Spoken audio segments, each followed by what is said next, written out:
Never satisfied. The story of the Stonecutter.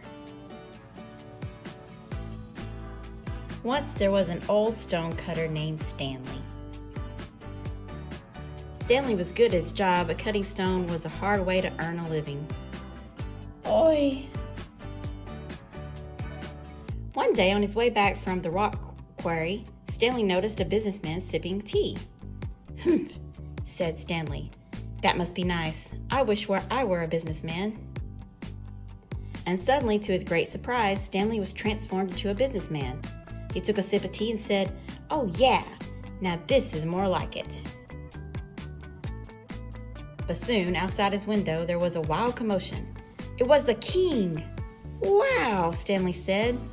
"Now that would be really nice. Man, I wish I were the king." And again, suddenly, just like that, Stanley became the king. "This rules," said Stanley.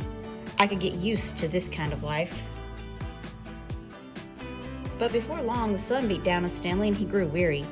He lowered his crown and said, "Dude, I should be the sun. Everyone would look up to me if I were the sun." And to his great delight, Stanley became the sun.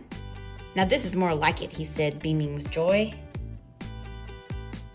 But before long, a black cloud appeared and darkened the sky. "Oh, come on," said Stanley. "I didn't know that was a thing. I should be the black cloud." And of course, just like that he was.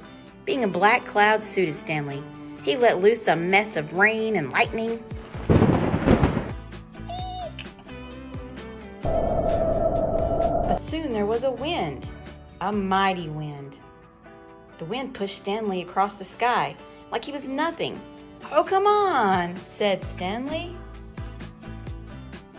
Well, you know what happened next. As soon as he decided that he should be the wind, Stanley became the wind. "Now this is what I'm talking about," said Stanley. "Nothing can stop me." Until he came to a great stone. Stanley huffed and puffed and blew for all he was worth, but the stone was unmoved. "I should be the great stone," howled Stanley. And of course, he became the great stone.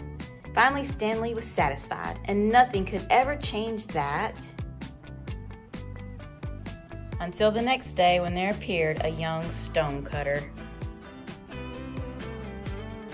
Never satisfied. The story of the stonecutter.